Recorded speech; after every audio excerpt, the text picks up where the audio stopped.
Information about the world of running, inspiration to fuel passion and excellence, and ideas for making connections and finding community. You're listening to A to Z Running.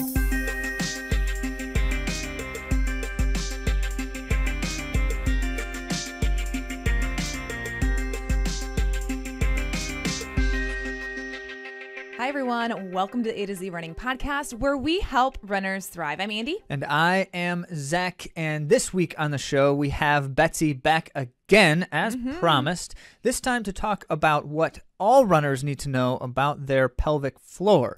You know, that muscle group that's like right smack in the middle of your body and has a lot to do with how your legs and your torso move. Super important stuff. Very important stuff. So we're glad for that. But stick around after that for the latest from the world of running, including the USA Track and Field Road Mile Championships. Always a fun one. The Drake Relays and Penn Relays. Got the double stack for you there. As well as a new 100K world record. It's going to blow your mind. And I would love for everyone listening right now to think in your mind for just a moment. Predict what pace do you think he ran for over 6 hours? 100 kilometers. What pace? This is a new world record. Okay, crazy. Now that you've got that in your head, just remember that the first thing you need to do is go to AtoZrunning.com and look for the word follow, because then you won't miss anything else that we might be sharing outside of the podcast. And we put all those updates in a digest, so you're only getting an email about once a month. We're not trying to cram it down your inbox, if you will. Awesome. Well, we love to hear from you. We love to connect with you in all different kinds of platforms. And one of them is YouTube. You might be watching on YouTube right now. And we appreciate our new listeners over at Caitlin Tui Fans, who wrote this. Glad I saw this channel. Such a great podcast. So underrated. Well, thank you. I definitely subscribed and followed. And thanks, guys, for talking about Caitlin's recent race and defending and believing in her. We sure do. And we are fans of Caitlin too and look forward to covering more of her running career. Also, underrated. We have like a 100% 5-star rating. So how can we get a better rating? Not very many people have rated. So if you haven't rated yet, we would love for you to rate and subscribe to the A to Z Running podcast to help us grow. So thank you to Caitlin Tui Fans for joining us at A to Z Running. Speaking of helping grow and grow stronger and healthier, ProTech is helpful. Yeah, ProTech is helpful. We have gotten a lot of great tools from ProTech, from recovery tools to strengthening tools like bands. And you can get a discount at their website using the code ATOZ20. So that's A to Z 20 for 20% off. 20% off. Don't miss that great discount. Absolutely. Well, let's get on to our main topic.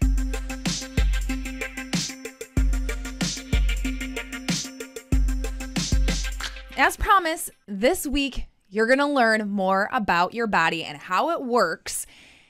Did you know everybody has a pelvic floor? And many of us don't know what it is and how it functions and what things can go awry if we're not paying attention to the clues that our body gives us about the pelvic floor. And to join us today in this conversation, we have Betsy Petry-Johnson. She is a PT and an orthopedic clinical specialist, and she has certifications in postpartum corrective exercises, certifications in functional movement system, and functional manual therapy. She's a triplet mom who has founded and developed Mama Made Strong, which is a postpartum recovery program that we'll link to at AtoZrunning.com. Today, we interviewed Betsy about the pelvic floor. It's amazing how so many of us know so very little about this muscle group that's so important. Everybody has a pelvic floor, so you don't want to miss a chance to learn more about this important muscle group. Let's talk to Betsy. Hi, Betsy. Welcome back to the A to Z Running podcast.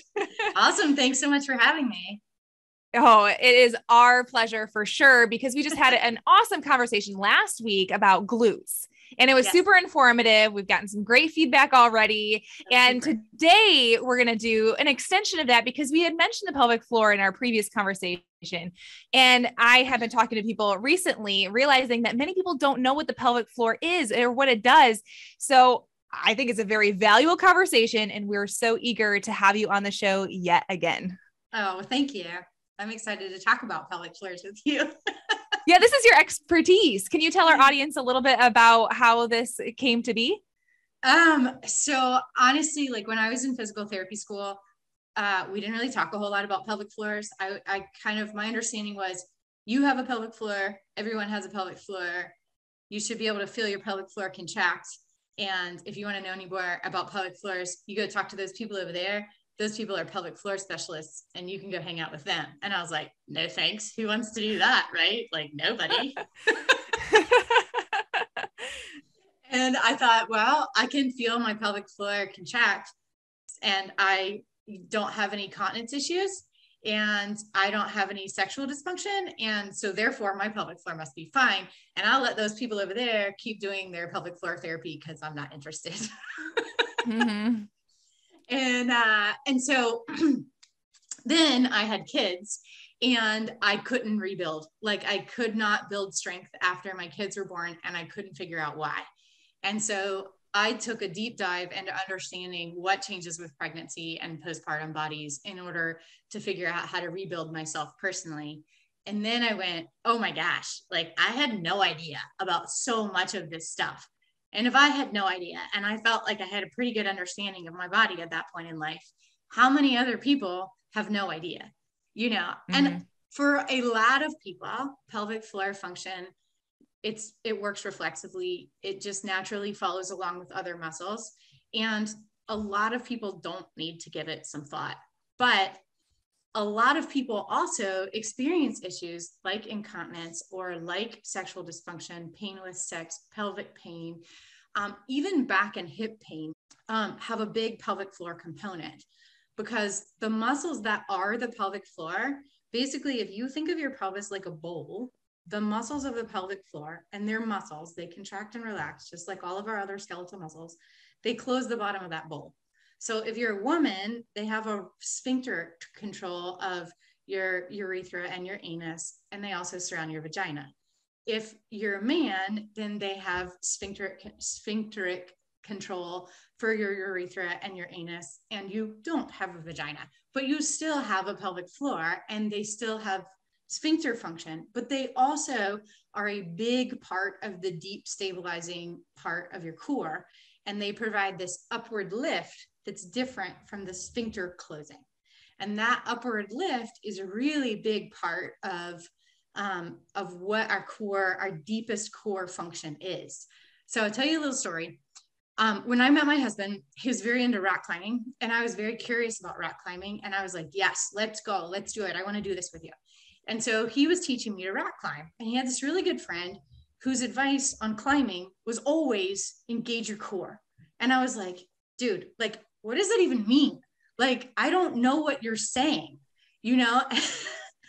And in retrospect, now that I understand about my pelvic floor, essentially that's what he was saying is if you start from your pelvic floor and you lift up from your pelvic floor, you're engaging your abs and everything is kicking on. I'm like squeezing my glutes as I do this, but everything is like kicking on and contributing.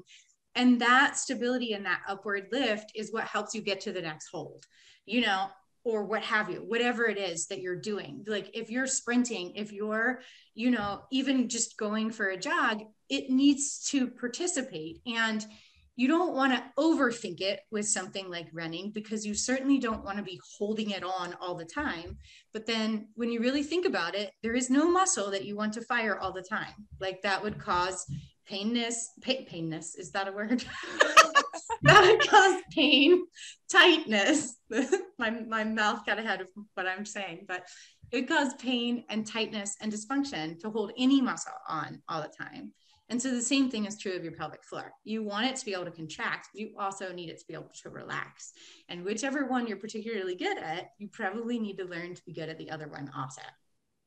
Yeah, but your pelvic floor is like a hammock that kind of closes the bottom of that bowl and runs between your hips, and it shares muscles with your hips. So hip function is really closely connected to pelvic floor function. And I mean, like I was saying before about your abs, it's also really closely connected to your ab function. It's also really closely connected to your glute function. So anything that disrupts any of those can disrupt pelvic floor function. Mm. Yeah. Yeah, I've had some hip issues, and so I saw a pelvic floor specialist. And at that point, I did not know that could be related. Like, I didn't know, and I bet a lot of listeners are tuning in and thinking about this, and they haven't heard that it can be related to your functional movement.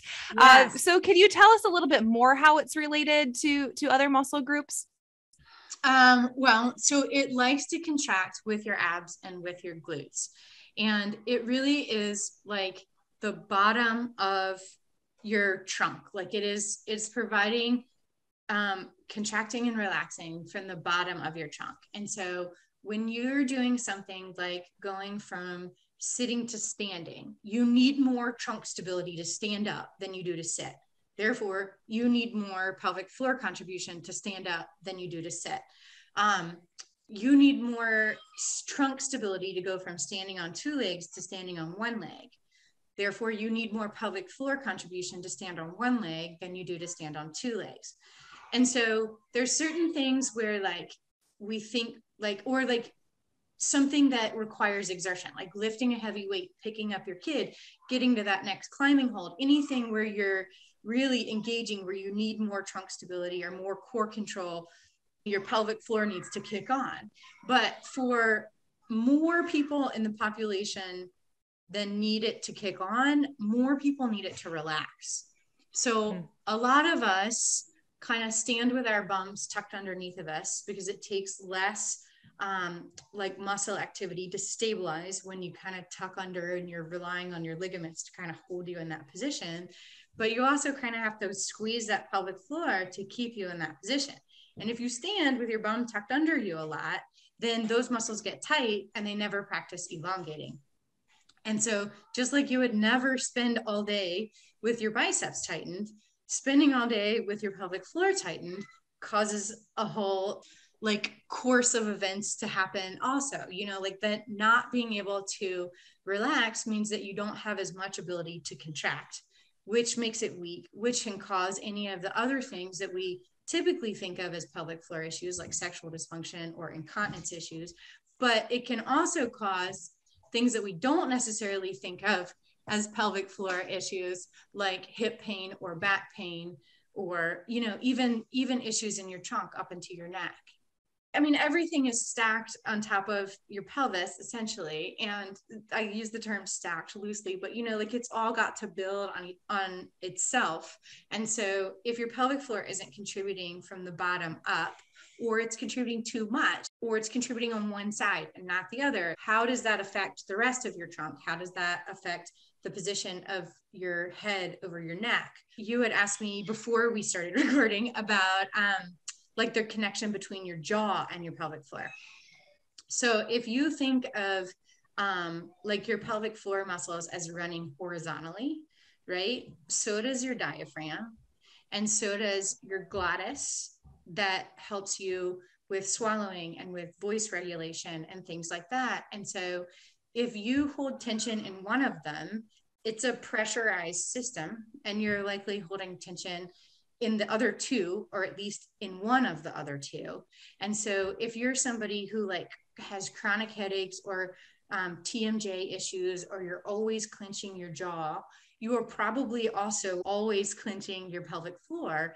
And usually if you're holding tension in your jaw, your posture is with your head out in front a little bit, because it makes it easier for you to hold that tension there than it does if your neck is more centered over, or your head is more centered over your shoulders. That takes some of the tension out of your jaw. But when you do that, you're also kind of, I mean, you can just feel it even in sitting. As your head comes forward, you start to put pressure down. And so in response to that downward pressure, you start to kind of tighten up and resist it. And so it causes a, you know, reciprocal effect in your pelvic floor. And so that's kind of how they're connected, is like they're basically opposite ends of that pressure system. And you got to take tension out of one to take tension out of the other. And it might be like you might have pelvic floor symptoms and you change your head position to change your pelvic floor symptoms, or it could be the reverse. You're having jaw issues and you have to learn how to relax your pelvic floor in order to take that tension out of your jaw. So it's just all connected. all connected. And it's so fascinating how it is too. But it makes so much sense that you're talking about stacking. And that was a good visual for me, imagining my body stacked. And I can already now identify different periods of time and different ways that I don't stack, and, you know, how that has caused me problems. And with running, I think too, because we get so tired, you know, when we do long distance running, if we're not concentrating on having the ability to activate, as you say, from using our pelvic floor as an example, like either contracting all the time and causing us to tense our whole body, probably our shoulders hurt when we're running too, maybe, and probably there's a lot going on, right? Or we're not, and would you be sitting back? Like if your pelvic floor wasn't contributing, would you be like sitting back on your stride, or what would that look like? So people who hold tension in their pelvic floor don't necessarily have strong pelvic floors. Because they're staying tight all the time. Muscles are strong when they can relax and contract. And so being able to go through that whole range of motion, which is why mobility has such a key role, helps us to have better strength, because you can move through that range. So if you can build power through this range, through a longer range versus through a short range, you can understand how there's more power behind that longer range than the shorter one. So with something like your pelvic floor, if it's already contracted, you've only got so much more power left to give. Whereas if you can relax it and contract it, then you can generate more power behind it. So when you're somebody who holds tension in your pelvic floor, you're more likely to run with more of like an upright posture, and probably with your ribs kind of out in front of you, flared to the front, you know, because you're trying to be upright, but you're being upright from the top half, and the bottom half is so upright that your pelvic floor isn't getting a chance to relax. If you were somebody who your pelvic floor didn't contribute enough to your stride, it would probably be that you would lose a lot of, like your gait pattern wouldn't be very efficient. You would probably have a lot of extra motion, whether that's like twisting side to side or tilting. You would probably have an ineffective stride because you're not coordinating that power. Kind of like if you can't get a good supinated foot to push off from, you have this sloppy pronated foot that has too much motion and has an inefficient push off. So kind of that same concept, but applied to your pelvis instead of your foot. Does that make sense? It does. And I am remembering now one of your reels that was talking about the connection with your feet and your pelvic floor. Can you talk to our audience about that? Sure. So your pelvic floor actually shares a nerve root with your feet. So like if you curl your toes, everybody curl your toes, you should be able to feel your pelvic floor contract, right? If you relax your pelvic floor, if you relax your toes, you should be able to feel your pelvic floor lower. Okay. And so that's that aspect of your core, or that's that aspect of your pelvic floor that isn't the sphincter part. That's the lifting up part that kind of helps really give that stability to your core. And so there's so many ways other than the connection to that nerve root that your feet and your pelvic floor work together. Because if you think about your leg like a stick, your foot is driving one end of it and your hip is driving the other end of it. And your pelvic floor muscles and your hip muscles are some of the same. They're not entirely the same, but pelvic floor muscles are hip muscles and hip muscles are pelvic floor muscles. So it's got to drive the top of the stick, and where your foot is affects what's going on in your hip, and how your hip works affects your foot. So they're so interconnected. One can cause issues in the other, going up the chain or down the chain. So yeah, I'm going to link to that reel that you created, because that was super helpful for me to understand that, and the supination and pronation, how that all can tell us things about our body and what's going on with our pelvic floor, which many of us, you know, we're listening and we're like, okay, yeah, like I hold tension in my jaw. That's something that I didn't realize could be affecting, or could be affected by my pelvic floor. And then you talked about coordination with your abs. How do you learn how to use your pelvic floor and coordinate it with your other muscles? So I think that if you're not sure what your pelvic floor is doing, like to go back to really basic, slow simple movements to kind of turn things on, whether that's your pelvic floor itself or whether that's the connection between your brain and your pelvic floor. And then when you go to do something like running, you don't want to have to be thinking about your pelvic floor so much because it happens too fast. Like you might find out that you're somebody who benefits from thinking this one thing about your pelvic floor when you're running. But as a general rule, you don't want to overthink it when you're running because it's too many moving parts too quickly. But you were asking me, how do you coordinate it with the other muscles? So like when you inhale, you want your diaphragm to move down so your lungs can kind of fill up with air. Well, as your diaphragm moves down, it's pushing down on all the organs within your abdominal cavity. So, you know, your stomach, your intestines, etc. And that downward pressure from your diaphragm on those organs pushes outward so that your abs should relax, and it pushes downward. It creates downward pressure so your pelvic floor can relax. So when you inhale, your trunk stability comes from that downward movement of your diaphragm and the pressure changes within your abdomen. And then when you exhale, your trunk stability comes from an upward lift from your pelvic floor and an inward contraction of your abs. And that's giving you not only trunk stability, but an upward pressure going the other direction that pushes your diaphragm up, that pushes the air out of your lungs. And then, you know, that cyclical pattern of inhale, exhale gives you constant trunk stability. And when you are coupling it with your breathing and you've trained your body to do it with your breathing, you don't have to think about breathing and you don't have to think about ab and pelvic floor function because you're automatically breathing and your ab and your pelvic floor function are following your breathing. But you might have to train it initially depending on your situation in order to get them all to be connected, in order to get it so that you're not having to think about it, because we tie pelvic floor function to, you know, pregnancy and postpartum and that sort of scenario, but it doesn't have to be. Like everybody's got a pelvic floor and it doesn't have to be pregnancy and postpartum for it to go awry. Like you could have hip issues, you could have abnormalities about the way that your leg functions, whether it's, you know, something congenital that you were born, whether it's the alignment of your hip, whether it's your foot itself. You know, there's so many different reasons that your pelvic floor could not start out functioning as normal. And then something really common that most people have experienced in their life is an ankle sprain. And an ankle sprain is changing the way we move the bottom of that leg stick.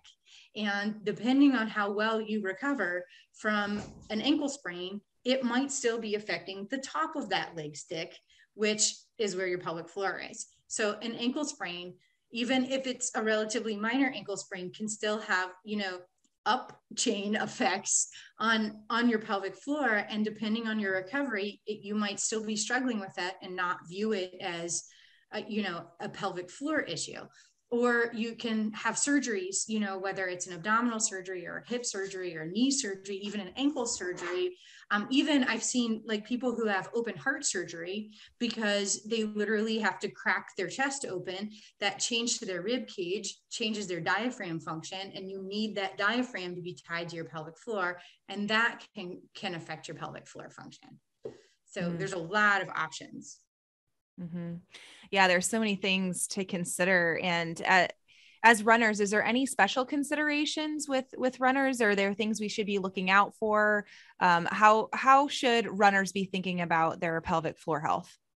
Well, I think the biggest thing is don't think that you need to have it on all the time.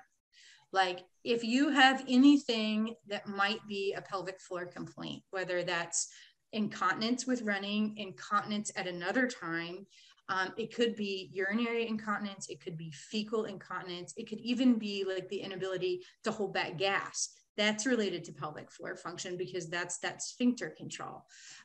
It could be hip pain, it could be back pain, it could be foot or ankle problems that won't resolve from normal things. Like if you have any of those scenarios, it's probably worth considering your pelvic floor. If you have none of those scenarios, it might be worth considering your pelvic floor out of curiosity or because it is way more common than we think that it is.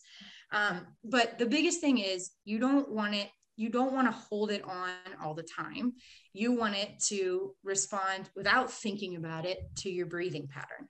And if it's not responding without thinking about it to your breathing pattern, it might take some, concerted effort and some real thought to tie those back together. And then once you tie them back together, then you can go about running without having to focus on your pelvic floor. But usually in the act of running, you're going to think more about your breathing or more about your alignment or more about your stride length and not specifically about your pelvic floor, because it does get kind of hard to go, okay, left side, right side, left side, you can't contract and relax. I mean, you are, but you're not going to be thinking of it in that way while you're actually in the act of running. But once you train it to happen without thought, then you want to be able to go for a run and have it contribute and participate in the way that you want it to. I think that's another important aspect to consider is so we talk about your pelvic floor muscles as if they're like one thing, but there's actually several muscles, and all of those muscles have a left side and a right side, and they function from the front and they function from the back. And so in going, I don't have any pelvic floor symptoms, it's probably not my pelvic floor. If you have any of these other scenarios that we've talked about, it might be worth diving a little bit deeper and taking the time and making that effort to understand your pelvic floor better, because it might be, that if you can change the function in the front of your pelvic floor, or change the function in the back of your pelvic floor, or the left or the right. And when somebody initially says that, you're like, okay, wait, I wasn't even aware that I have a pelvic floor. And now you want me to think about it in the left front? You've got to be crazy. Nobody can do that, but you can do that. And something that seems so out in left field might really be that missing link in solving the unsolvables. There are people who have orthopedic problems and don't have pelvic floor problems.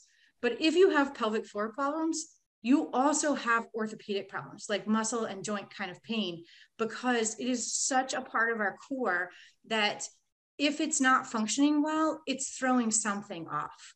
And so it might not look like incontinence or sexual dysfunction.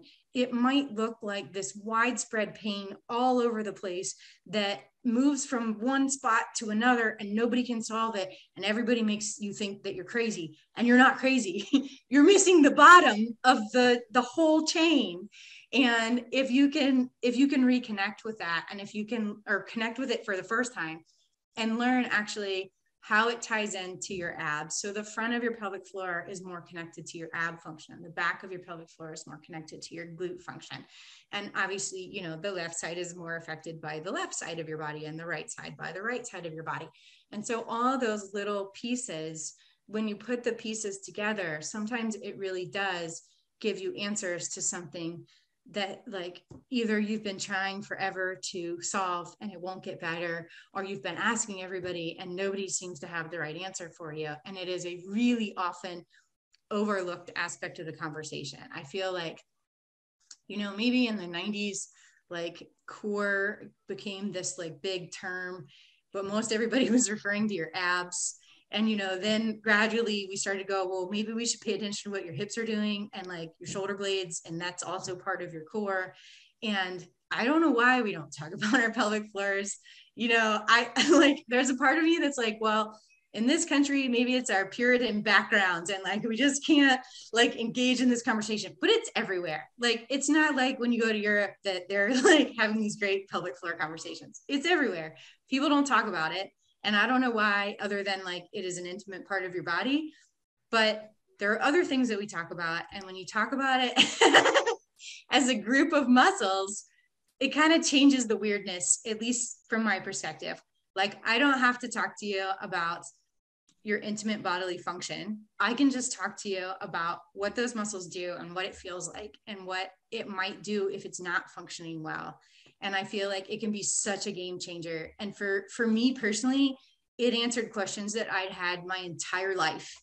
And then in finally understanding my pelvic floor function, I was able to solve all of these issues that weren't stopping me from doing things, but they were frustrating, And once I understood my pelvic floor, and that there was a front and a back and a left and a right and an up and a down and a superficial and a deep, all those things, it was very much a game changer. And it was very much key to my postpartum recovery, to building back strength, to being able to do things now that I couldn't do before I had babies, because I understand how to really engage my core, as my husband's friend would say. And I was just like, what does that even mean? And now I'm like, oh, I'm not engaging my core. I need to do this, you know?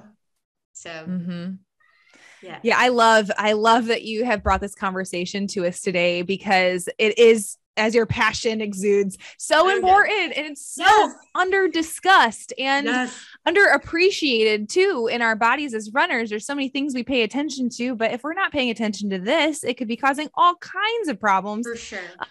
So if someone wants to just be introduced to their pelvic floor and they're like, I don't know what it feels like to even engage their pelvic floor, I had seen a reel that I would like to link to that you had put it just a couple ideas of how to connect to your pelvic floor. Do you want to discuss a couple of those things here in the show?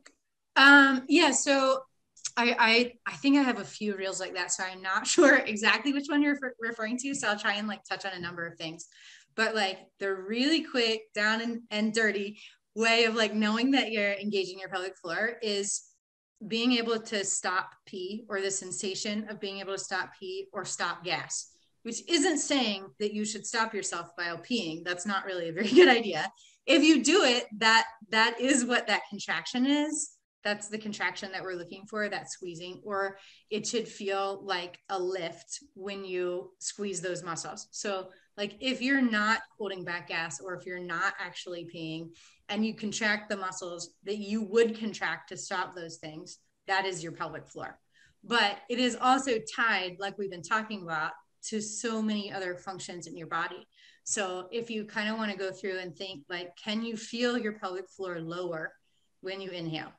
Can you feel your pelvic floor lift when you exhale with effort? So like if you're just exhaling as you are like sitting here now, your pelvic floor shouldn't really be doing a whole lot, you know. But if you go like you're blowing out a candle, or like you're blowing up a balloon, you should be able to feel your pelvic floor lift. Or like if you pick up something, you should be able to feel your pelvic floor lift. But it also, like as your abs narrow and draw in, your pelvic floor should lift, you know, and then as you relax your abs, your pelvic floor should lower. So like, don't leave off the relaxing. It's the contracting and the relaxing. And then the back of your pelvic floor, I think I was saying earlier, contracts more with your glute contraction, and the front of your pelvic floor contracts more with your ab contraction.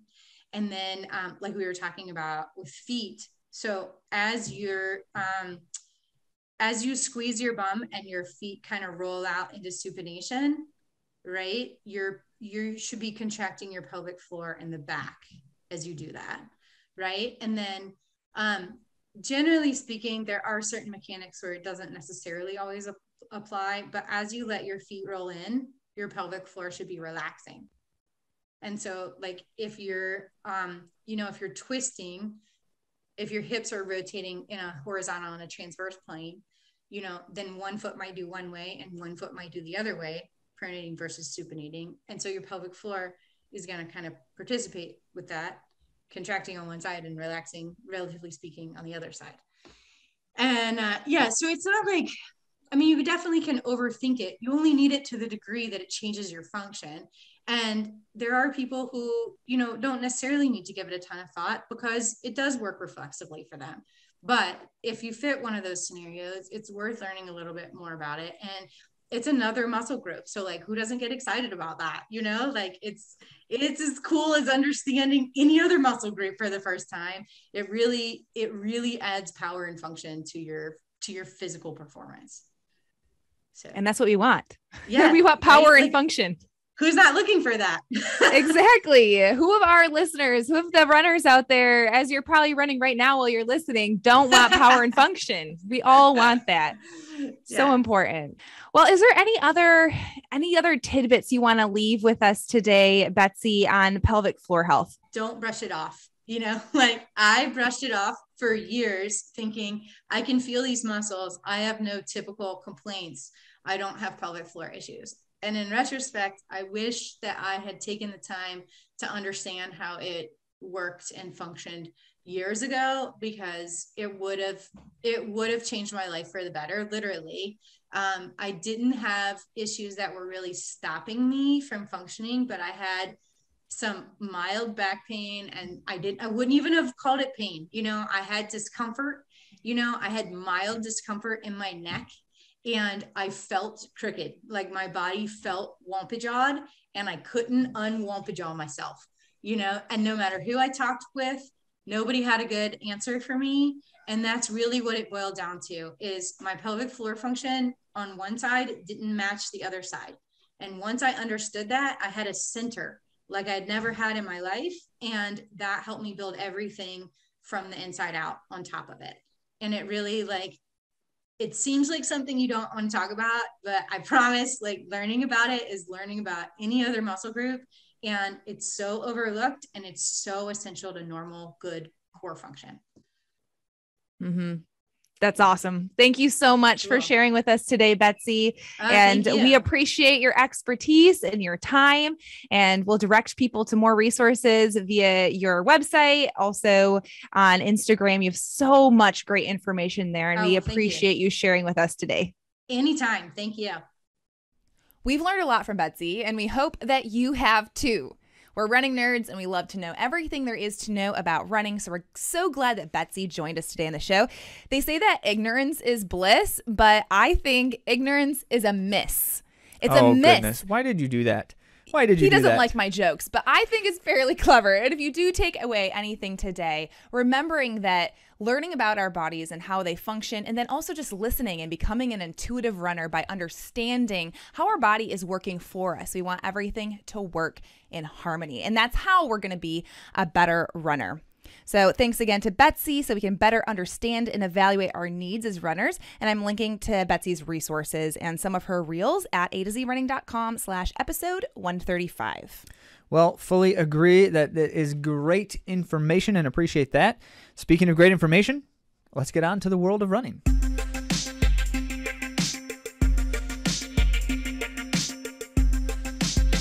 This week in the world of running, we want to start with some A to Z runners. Very exciting. A few of our runners did the She Runs events in Grand Rapids, Michigan. Ashley ran a huge PR over 8 minutes for first in age group. Stephanie ran with her niece in the 10K, which was really special. And Hannah did some pacing, which we always appreciate those pacers out there helping runners achieve their goals. And then Laura ran the half marathon at Flying Pig, which is a difficult course. Yeah, Flying Pig has like a 1+ mile long uphill in the course. And then, of course, you do get to come back down it, which for many of us proves to be just as bad as going up it, the quads especially. Yeah. So nice work, Laura. Good job. Now we're talking about the USATF Road Mile Championships. We always think it's pretty fun when they do a full mile on the road. It's one of those really fascinating, like for a road race, it's like kind of like a dead sprint as far as road race categories go, and about as short of a road event as you ever see. Sometimes there are shorter things, but this is pretty much it. So for the road runners, it's a sprint. For the track people, it's weird. And so it's just weird. An interesting event. And in this instance in particular, the names of the winners were not necessarily like the headliners that might always win everything, kind of thing, which is really cool. Strong runners that you do hear about coming up, but actually not ones that you hear as much with the Olympics. Like neither one of them are Olympians, but they're really fast runners, and their road experience, you can see that has helped them in this event, even though it's so short. So Emily LaPerry of Adidas, she won for the women in a time of 4 minutes and 33 seconds. And Vince Cietti, I think I'm saying that right, of the Oregon Track Club, OTC Elite, one of the older pro track clubs in the country, which is always kind of cool. They've got a long history. So Vince won for the men in a time of 4:04, and both of them taking home the prize purses that $5,000 in first place prize money, which is cool. It is cool. I know. I appreciate when there's some good prize money. The more I learn about other sports, the more I realize that that's not as much as it should be. But at the same time, there is a movement forward in the sport. So there is more prize money available to playing Super Smash Brothers video games than running professionally. There you go. I The said runners it, love and what it's they true. do, and this is very impressive feat for both of those strong runners. So congrats to them. Now on to the track, where we also have some shorter racing events at Drake Relays and Penn Relays.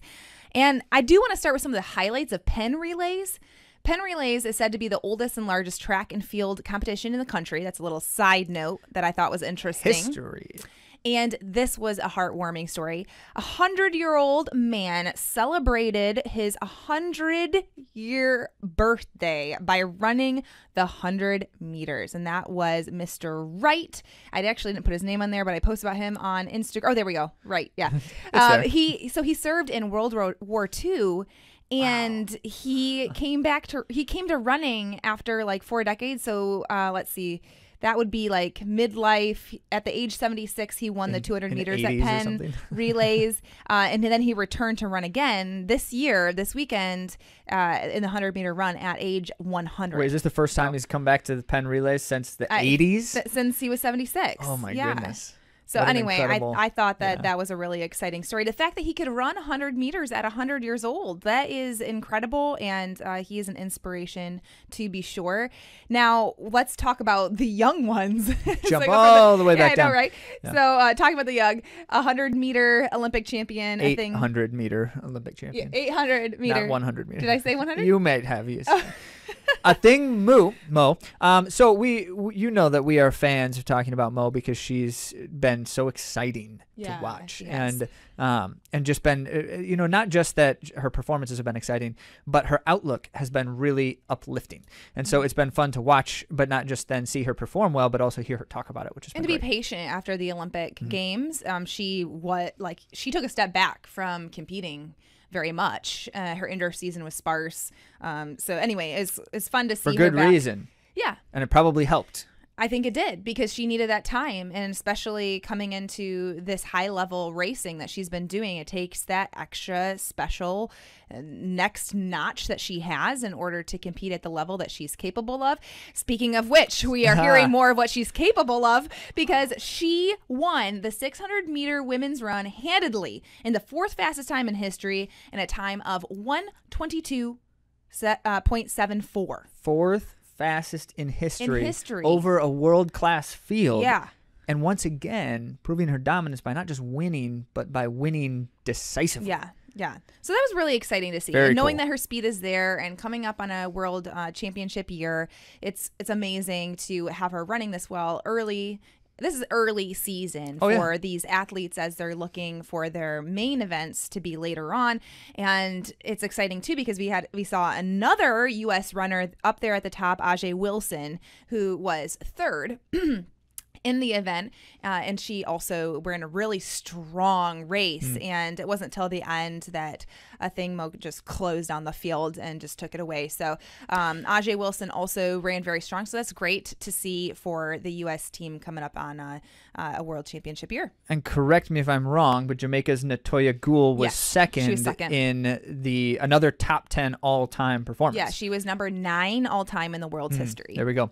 And even doing that, so 9th all-time in world history, and Mo had her by almost 2 seconds. Yeah. It's crazy. In a 600 meters, that's incredible. That margin it's large once you get to distances that are that short. Something else. Okay, now speaking of interesting and not common distances or events to talk about, or at least for us to talk about, race walk. And the records that are not always chased after.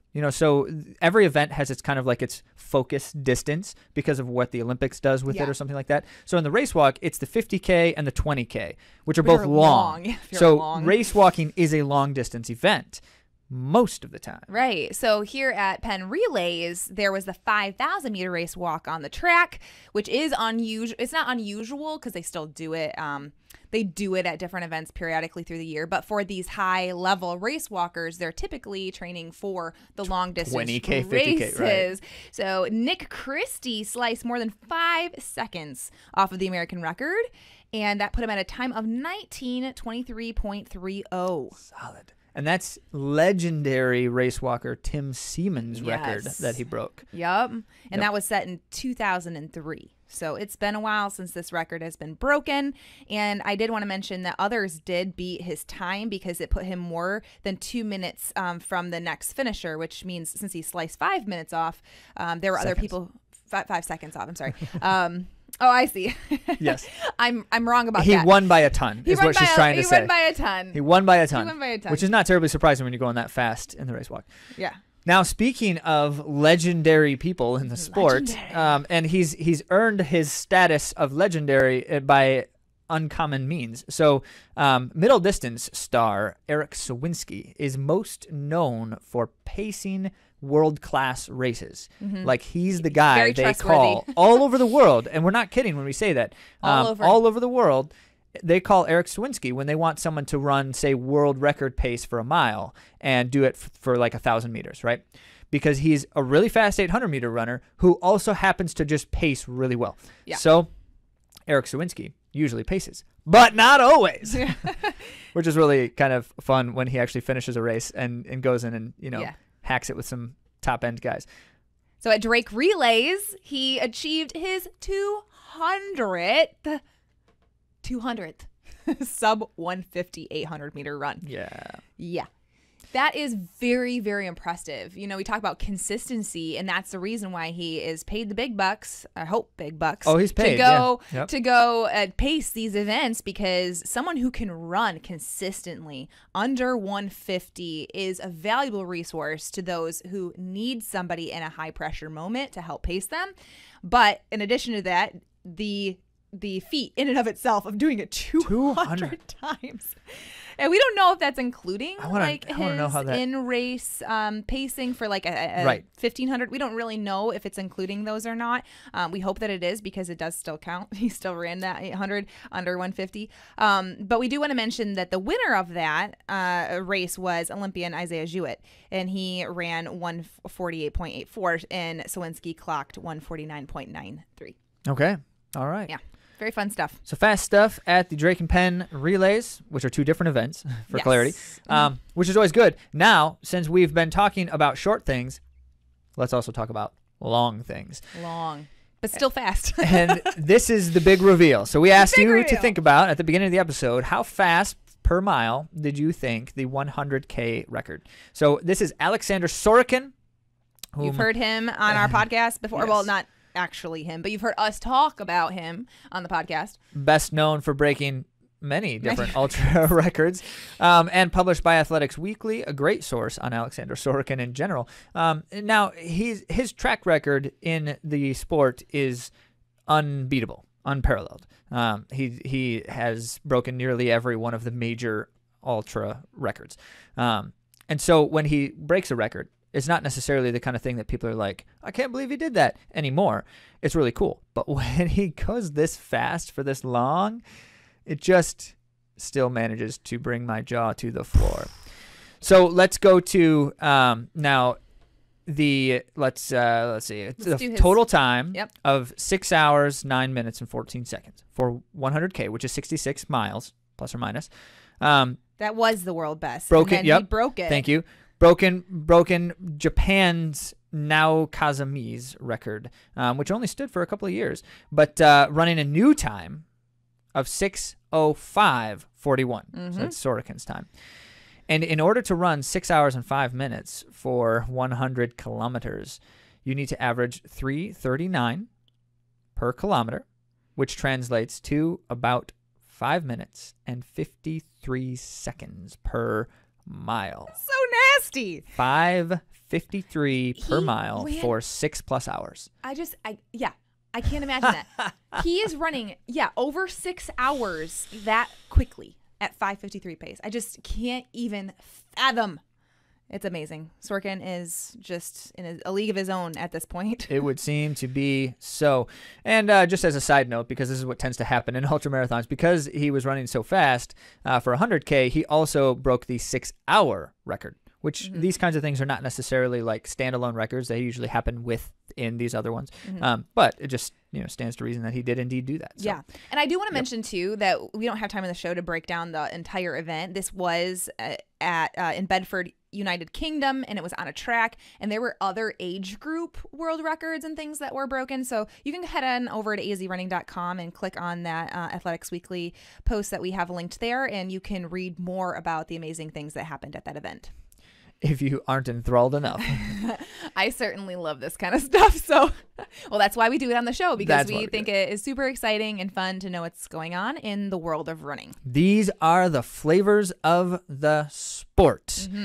And just in case you have not tasted enough good flavor in the sport, just remember that you can find us in all the places where you find good content. We're on the social media places. We're on YouTube. Certainly AtoZrunning.com to find everything that we're doing right there. And then, as we like to say, if in finding all the good information you realize that it's not quite enough for what you need for your running, that's where we would love to engage directly with you. Either, just post comments and questions on the places where you see the stuff, or certainly head to AtoZrunning.com and look for the word coaching, because there may just be a service or support we could offer that might meet a need more effectively for you.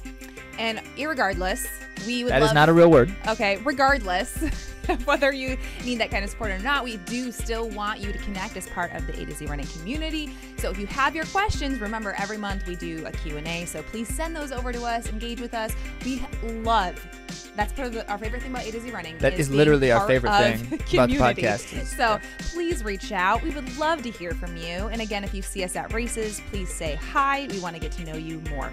Even if I am scowling and frowning, because that's just actually what my face normally looks like, especially when I'm focusing.